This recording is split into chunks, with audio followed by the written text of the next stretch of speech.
दोस्तों आपने थंबनेल पे देखे हैं कि आज बात करेंगे मैं गवर्नमेंट जॉब कैसे लिया और शुरू से लेकर आपको एकदम लास्ट तक बताएंगे और एकदम सही बताएंगे जो जो हुआ मेरे साथ, जो मैंने सोचा, जो किया और फाइनली सिलेक्ट हुआ। मेरे से बहुत ज़्यादा आप लोगों का जो है कहानी रिलेट करेगा और हम चाहेंगे कि यदि वैसे आप चले तो शायद आपका भी जल्दी से जल्दी गवर्नमेंट जॉब हो जाएगा। चलिए शुरू करते हैं। सबसे फर्स्ट मैं बता दूं कि मैं बिहार से बिलोंग करता हूं और भागलपुर से मेरा पढ़ाई हुआ है लगभग सारा। मैं जैसे ही +2 किया उसके बाद ग्रेजुएशन में एडमिशन कराया। ग्रेजुएशन जैसे एडमिशन कराया तभी से जो है गवर्नमेंट जॉब का शुरुआत हमने कर दिया था कि गवर्नमेंट जॉब लेना है। लेकिन +2 से पार्ट 1 जैसे ग्रेजुएशन का जो पार्ट 1 होता है तब तक तो आप जानते हैं कि थोड़ा सा खेलते धूपते निकल जाते हैं लड़के का, और वही हुआ। पार्ट 1 तक तो ऐसे ही निकल गया। फिर जब पार्ट 2 में गए तो पार्ट 2 में जो है जाने के बाद फिर जो है अपना जर्नी शुरू हुआ मेनली, क्योंकि +2 के बाद जब आए थे तो +2 के बाद उतना मतलब वो नहीं था कि +2 के बाद जो है लड़के जो मतलब एक +2 वाला यंग वाला जो फीलिंग होता है उसमें पढ़ाई का खास करके कंपटीशन लाइन में उतना नहीं उतर पाता है, तो वही हुआ था। और उस समय तो उतना यूट्यूब वगैरह या कुछ भी नहीं था कि जो और भी लोग हमें बताए। तो हमने +2 के बाद जो है पार्ट 1 तक बस ऐसे खेल धूप के निकाल दिया। ऐसे भी 8 सब्जेक्ट लिए थे इसमें ग्रेजुएशन में, तो पढ़ाई के लिए उतना तो ज़्यादा टाइम देना नहीं पड़ता है, बाद बाकी इधर उधर करते थे। खास करके हमको फिजिकल में थोड़ा सा ज़्यादा मन लगता था, इसलिए हम थोड़ा उस सब में लगे रहते थे, गेम गूम ये सब में। लेकिन वो टाइम बस बर्बाद होते जा रहा था। उसके बाद जब अब मेरा पार्ट 1 कंप्लीट हो गया, जब पार्ट 2 में गए तो थोड़ा सा प्रेशर बनना शुरू हुआ कि नहीं अब गवर्नमेंट जॉब लेना है। सो पार्ट 2 में चले गए और कब लेंगे, ग्रेजुएशन भी अब कंप्लीट हो जाएगा 2 साल के बाद। तो फिर वहाँ से हमने जर्नी शुरू किया कम्प्लीटली कि नहीं अब गवर्नमेंट जॉब लेना है। जैसे ही गवर्नमेंट जॉब का भूत सवार हुआ तो सबसे फर्स्ट तो मैं बता दूं कि घर से एकदम नॉर्मल फैमिली से बिलोंग करते हैं, जहाँ की हमें ये भी स्थिति नहीं था कि एक जैसे कोचिंग वगैरह में आपका जैसे घर से आके एक कोचिंग में एडमिशन करा दिया है जहाँ की आपको पूरा चीज़ें मिल रहा है, जैसे जीके है, जीएस है, मैथ्स है, रीजनिंग है, इंग्लिश है, सारा चीज़ पढ़ाया जा रहा है। ऐसा कहीं कुछ नहीं था। जो करना था वो अपने से करना था, इतना क्लियर था। बस भागलपुर में एक रूम लेके रह रहे थे और वहाँ पे पढ़ाई कर रहे थे। जब पार्ट 2 में चले गए तब जो कुछ सीनियर जैसे लॉज में जो कुछ सीनियर थे उनसे हम लोगों ने थोड़ा बहुत पढ़ना शुरू किया, क्योंकि पढ़ाई का उस समय यूट्यूब वगैरह का कोई भी सोर्सेस नहीं था, एकदम जीरो। आपके पास ये एक बहुत बड़ा भी सोर्स है। कोई भी लड़का ये नहीं कर सकता है कि हमें गार्जियन जो है पैसे नहीं दे रहे हैं कि कोई कोचिंग में जाके पढ़ सकें। कोई ज़रूरत नहीं है, नहीं भी दे रहे हैं तब भी आप पढ़ सकते हैं, क्योंकि उस समय में जब हमारे पास कोई सोर्स नहीं था तब भी हमने पढ़ाई किया। अब जब गवर्नमेंट जॉब की हुआ तो कौन सा फॉर्म भरे। फॉर्म हमने सबसे फर्स्ट जो फॉर्म भरा वो एसएससी जीडी का भरा। एसएससी जीडी का जब फॉर्म भरा तो मैं चला गया था एसएससी जीडी के लिए फिजिकल में। आपको बता दूं कि पहले जो है फिजिकल हुआ करता था, उसके बाद एग्ज़ाम होता था। अभी वो इसे चेंज कर दिया है। तो जब फिजिकल में गया तो जैसे फिजिकल में गए थे हमें हाइट में ही छांट दिया गया। तो हमें उस दिन पता चल गया कि हम जो है डिफेंस के लायक ही नहीं है। मेरा हाइट ही नहीं है डिफेंस के लायक। मेरा जो है 170 हाइट नहीं था, 170 से मेरा हाइट कम था, जिसके चलते कि छांट दिया गया। तो वहाँ पे देखिए दो चीज़ें हुआ। हर आदमी के लाइफ में दो चीज़ होता है। एक आता है आपका समस्या और फिर आपको उसका ढूंढना पड़ता है समाधान। तो मेरे लिए ये समस्या था कि मेरा हाइट नहीं था। ये एक समस्या था मेरे लिए, 170 हाइट नहीं है। तो समाधान क्या है? तो समाधान अब यही है कि जो 170 हाइट से कम है, यदि डिफेंस में जाना है तो उसमें जाएं, अदरवाइज जो है डिफेंस को हम छोड़ दें। तो यही समाधान है। तो तुरंत हमने समाधान सोचा, एसएससी जीडी को अलविदा किया, क्योंकि ये तो मेरे लायक था ही नहीं। 170 कोई भी एसएससी जीडी आ जाए या फिर उस रिलेटेड जितना भी उस हाइट के आ जाए, वो मेरे लिए ख़त्म हो गया था। मैंने सोचना शुरू किया कि इससे कम का कौन सा जॉब है। तो इससे कम का जॉब मैंने ढूंढा तो बहुत सारा डिफेंस में ऐसा है जो कि 165 पे भी आपका मिल जाता है, आप सभी को पता होगा। तो फिर मैंने उसका भी थोड़ा बहुत तैयारी करना शुरू किया। उसके बाद और कौन कौन सा है, तो फिर मैंने जो है SSC CHSL, SSC MTS, SSC CGL ये सब चीज़ देखा। तो ये सब भी है जिसमें कि कोई हाइट वाइट की ज़रूरत नहीं, आप सभी को पता है। तो फिर मैं एसएससी जब सीएचएसएल में बैठा तो मैंने मैथ्स अच्छा बनाया। वैसे बचपन से मेरा मैथ अच्छा था, तो मैंने मैथ्स तो अच्छा बना दिया। फिर रीजनिंग भी ठीक ठाक बना दिया, जीके भी ठीक ठाक बना दिया, और इंग्लिश में जाके हमने कर दिया जीरो। इंग्लिश में कहानी हो गया ख़त्म, क्योंकि इंग्लिश बचपन से हमने ना पढ़ा है मैट्रिक तक, और ना ही बिहार बोर्ड में इंग्लिश चलता है। आप फेल भी हैं तो कोई दिक्कत नहीं, जिसके चलते कि हमारा इंग्लिश बहुत ही वीक था। और फाइनली जो है इंग्लिश में हर जगह मार खाते जा रहे थे जहाँ भी एसएससी में बैठ रहे थे। तो यहाँ भी एक समस्या और समाधान वाली कहानी आ गया कि समस्या क्या था कि मेरा इंग्लिश जो है था ही नहीं। इंग्लिश नहीं था तो ये एक समस्या था, और समाधान क्या था कि बिना इंग्लिश वाले जॉब देखो। अब देखिए 170 हाइट वाला छूटा, इंग्लिश वाला छूटा। अब कहाँ पे हम आ गए कि जहाँ की इंग्लिश नहीं पूछा जा रहा हो, जहाँ की इंग्लिश नहीं पूछा जा रहा है और जहाँ की 170 हाइट नहीं हो। तो ऐसे आपके साथ भी होगा कि आप में क्या प्रॉब्लम क्या है, क्या आपको अपना प्रॉब्लम देखना पड़ेगा कि क्या आपको प्रॉब्लम है और उसका फिर सॉल्यूशन क्या है, दोनों चीज़ें देखना पड़ेगा। तो प्रॉब्लम ये था कि इंग्लिश हमसे नहीं हो रहा है, 170 हाइट मेरा नहीं है। सॉल्यूशन ये है कि विदाउट इंग्लिश वाले एग्ज़ाम को खोजना है और विदाउट 170 हाइट वाले एग्ज़ाम को खोजना है। तो विदाउट इंग्लिश वाले एग्ज़ाम आप सभी को पता है कि रेलवे का जो एग्ज़ाम होता है, रेलवे में कहीं भी इंग्लिश नहीं पूछा जाता है। कोई भी पोस्ट के लिए, अच्छे सब पोस्ट के लिए, एसएम बन जाइए, गुड्स गार्ड बन जाइए, टेक्नीशियन में चले जाइए, ड्राइवर में चले जाइए, ग्रुप डी में चले जाइए, कहीं भी आपको इंग्लिश नहीं पूछा जाता है। 3 सब्जेक्ट रहता है, मैथ, रीजनिंग, जीके, आप सभी को पता होगा।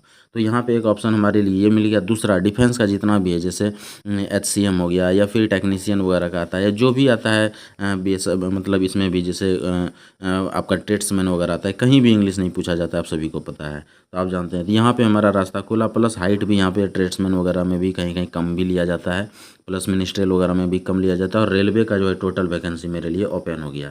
तो हमने जो है इस दोनों का तैयारी शुरू कर दिया। फाइनली मेरा मैथ, रीजनिंग, जीके ठीक ठाक था, हमें कोई दिक्कत नहीं हो रहा था। तो हमने यहाँ पे देखा कि हमारे साथ समस्या क्या हो रहा था और दूसरा इसका समाधान क्या हो सकता है। तो आपको भी ये देखना पड़ेगा कि आपके साथ जो है समस्या क्या है और समाधान उसका क्या निकल सकता है। तो बहुत लड़के ऐसे हैं जो कि कमेंट्स करते रहते हैं कि मेरा मैथ्स जो है वीक है, या फिर किसी का कोई भी, बहुत सारा सब्जेक्ट है, किसी का कुछ वीक है, किसी का कुछ वीक है। तो ये चीज़ें आपको हमेशा ध्यान देना पड़ेगा कि आपका प्रॉब्लम क्या है और उसका सॉल्यूशन क्या हो सकता है। धरती पे कोई ऐसा चीज़ नहीं जिसका सॉल्यूशन नहीं है, लेकिन यदि आप अच्छे से ईमानदारी से मेहनत करते जाएंगे तो आपका जॉब होगा। दूसरी बात, हमने एक चीज़ और क्या किया था, सबसे बड़ी चीज़ मैं बताता हूँ। इतना मतलब धीरे धीरे जब पार्ट 2 भी हो गया, पार्ट 3 में हम चले गए, तो इतना मतलब दिमाग में वो हो गया कि अब तो किसी भी हाल में कोई भी जॉब चाहिए। ये स्थिति था कि लॉज में हम किसी को ये नहीं बताते थे कि हम कौन सा फॉर्म भर रहे हैं और कब कहाँ एग्ज़ाम देने जा रहे हैं। हम चुपचाप चोरी से एग्ज़ाम देने जाते थे, इसलिए क्योंकि हमने कोई फॉर्म ही नहीं छोड़ा था। चाहे वो धोबी का हो, नाई का हो, बार्बर का हो, कुक का हो, या फिर मिनिस्ट्रियल का हो, कुछ भी फॉर्म हो तो मैं भरे जा रहा था। कुछ लड़के ऐसे होते हैं ना, यार मैं इस चीज़ का फॉर्म थोड़ी ना भरूंगा, मैं यार इतना छोटा में थोड़ी ना जाऊंगा, ये एक सोच होता है लोगों का। तो वो लोग वो फॉर्म नहीं भर रहे थे, और हम 1-2 बार बता दिए थे तो वो लोग हमें थोड़ा चिढ़ाते भी थे कि यार तुम यही सब फॉर्म भरने लगा, ये वो दिस डैट। तो बहुत ख़राब भी लगता था, इसलिए मैंने किसी को बताना ही छोड़ दिया कि कौन सा हम फॉर्म भर रहे हैं, कौन सा नहीं भर रहे हैं। आपके साथ भी हो सकता है ऐसा हो। यदि आप कुक का फॉर्म भरेंगे तो आपको बोलेगा यार अब यही सब बच गया, कुक का फॉर्म भर रहा है, 4th क्लास का फॉर्म भर रहा है। तो ये चीज़ें आपको नहीं सोचना रही। यदि कोई आपको ऐसे में डिस्टर्ब करता है तो आप चुपचाप भर दीजिए, बताने की कोई ज़रूरत नहीं, और चुपचाप एकदम एग्ज़ाम जाके दीजिए। तो ऐसे मैंने करने लगा, एयरफोर्स का फॉर्म भरा, सारा चीज़ का भरा। तो मतलब एक समय ऐसा आ गया था पार्ट 3 सब में जाते जाते कि मतलब महीने में कम से कम तो 2 एग्ज़ाम फिक्स था। और आज तो बहुत अच्छी चीज़ हो गया है कि आपका सीबीटी है, आपके घर के बगल में एग्ज़ाम होता है। मैं बता दूं, रेलवे में इतना तो पैसा नहीं था कि हर बार हम टिकट कटाएं, जिसके चलते जनरल डब्बे में वो स्थिति में जाते थे, कभी सिकंदराबाद, कभी पुणे। पुणे में गया था, आर्मी का जो एग्ज़ाम होता है, आर्मी के कलर का था, कोई इंजीनियरिंग कॉलेज का, उसके लिए गया था। उसके बाद आपका सिकंदराबाद वगैरह, चेन्नई, मतलब कहाँ कहाँ नहीं गया, हर जगह जनरल बोगी में। बोलिए 2-2 दिन, 3-3 दिन का सफ़र, ये स्थिति हो जाता था जब एग्ज़ाम दे के आते थे। लगता था यार मतलब हो क्या रहा है लाइफ में, एकदम टूट सा जाते थे। ठीक है, अब आपको तो ये सब चीज़ें झेलना नहीं पड़ रहा है कि इतना दूर जाके एग्ज़ाम दे के परेशान होके आना पड़ता है। 3-3 दिन से कुछ भी, बस कुछ घर से बना के लेके जाते थे अपने रूम से, वही चीज़ खाना और वही लास्ट तक खा के फिर उसी से वापस आ जाना। क्योंकि उतने पैसे नहीं होते थे कि हम आराम से जाएं रिजर्वेशन करा के और फिर आराम से खाते पीते मस्ती करते जाएं। ये स्थिति रहता तो 4th क्लास का फॉर्म ही नहीं भरते। तो ये सारा चीज़ें था, तो हमने कंटिन्यूसली फॉर्म भरा। तो यहाँ एक चीज़ मैं सबको बताऊँगा, बेशक आप अच्छे चीज़ का ही मतलब रखिए टारगेट, लेकिन यदि आपको लगता है कि नहीं हमें जल्दी जॉब चाहिए, और आज की स्थिति जो है आप सभी को पता है, तो फॉर्म जितना मैक्सिमम हो सारा भरिए जिसमें आप एलिजिबल हैं। जिसमें एलिजिबल ही नहीं है तो वो तो बात अलग है, लेकिन एलिजिबल वाले फॉर्म बहुत आते हैं। और यदि वैकेंसी 10-20 भी रहे, 50 भी रहे, तो डरिए मत, उस फॉर्म को भरिए। इससे क्या हो जाएगा ना, एक दिन आपको इतना आइडिया आ जाएगा ना कि यार किस लेवल का क्वेश्चन पूछा जा रहा है, आपको एकदम समझ में आ जाएगा। और मैं बता दूं, लास्ट में जब मैं एग्ज़ाम देना शुरू किया, पढ़ाई कम एग्ज़ाम ज़्यादा हो गया था मेरा, और यही स्थिति हुआ। धीरे धीरे इतना टारगेट हो गया कि फाइनली मैंने जो है सिलेक्ट हुआ अब उसमें, और ठीक ठाक सा नंबर आया, फाइनल सेलेक्ट हुए, फाइनली ज्वाइनिंग हुआ, सारा चीज़ हुआ, कहीं कोई दिक्कत नहीं हुआ, और आज गवर्नमेंट जॉब में है। रही बात, आप लोग फिर से क्वेश्चन करेंगे कि सर अब किस जॉब में है, मैं बता दूं अच्छे जॉब में हूँ। और ये बता सकता हूँ मैं कि मतलब काफ़ी अच्छा सैलरी है। एक ग्रुप बी का जो सैलरी होता है वो सैलरी है हमारा। तो जॉब में कहीं कोई दिक्कत नहीं, आप लोग ये मत सोचिएगा कोई छोटा जॉब में है, मस्त जॉब में है, कहीं कोई प्रॉब्लम नहीं है। तो आप भी जॉब ले सकते हैं। और इस तरह से जो मैं बताया इससे बहुत कुछ आपको मिला होगा। उस समय हमने बताया कि हमें पढ़ने का दिक्कत था, खाने का दिक्कत था। आज के डेट में आपको पढ़ाई का प्रॉब्लम नहीं, यूट्यूब आपका पूरा सहारा है। इस तरह से सारा चीज़ है। तो यदि आप लगातार मेहनत करते हैं जान जी लगा के, और सबसे फर्स्ट तो दिमाग में आपका एकदम फिक्स होना चाहिए कि हमें जॉब चाहिए तो चाहिए, और कंटिन्यूअसली फॉर्म भरते हैं, लगातार फॉर्म भरते हैं, लगातार यदि एग्ज़ाम देते जाते हैं, और एकदम एक जोश होना चाहिए, मतलब एकदम पागलपन वाला जोश। ऐसे यदि आप लग गए ना तो 100% सिलेक्शन होगा। खास करके मैं उन लड़कों सभी को बताना चाहूँगा जिनका कि एज कम है। मैं बता दूं, मैं 20 साल में ज्वाइन कर गया था, ये भी बता रहा हूँ। मैं 20 साल में ज्वाइन कर गया था, मेरा पार्ट थर्ड क्लियर हुआ और फाइनली मैं ज्वाइन भी कर गया था सर्विस। तो ये बहुत बड़ी चीज़ था मेरे लिए कि 20 साल में ज्वाइन कर गया था। तो आप लोग को भी सर्विस लेना है तो जल्दी ज्वाइन कीजिए, मज़ा आएगा, ठीक है। और जितने भी यंग लड़के हैं, इसलिए मैं 16 से 30 के लिए बीच में मैं उम्र 20 में लिखा हूँ, थंबनेल में आप लोगों ने देखा होगा।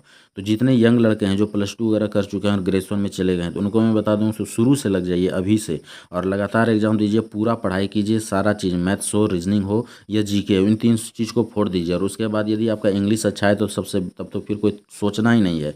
और यदि इंग्लिश ख़राब भी है लेकिन इंटरेस्ट है तो आप इंग्लिश सीख सकते हैं यूट्यूब से भी, प्लस कोचिंग यदि ज्वाइन कर सकते हैं, पैसा है तो आप कोचिंग से भी सीख सकते हैं। लेकिन यूट्यूब का मतलब इतना चीज़ दिया हुआ है कि आप हर चीज़ यहाँ पे सीख सकते हैं, कोई दिक्कत नहीं थी। यहाँ से भी जाके आप सीखिए और उसके बाद पूरा जान जी लगा के तैयारी कीजिए। हम लोग सिर्फ सीनियर से सीखे हैं, कोचिंग तो जा ही नहीं पाए। कोचिंग फ्री में जाते थे, 2-4 दिन टीचर भगा देता था पैसा मांगने के चक्कर में। जैसे जान जाता था अब ये लोग पैसा नहीं देगा तो सीधा बोलता था जिस जो पैसा जमा नहीं किया अब तक उसको सीधा आउट करो, तो सीधा हम लोग आउट हो जाते थे।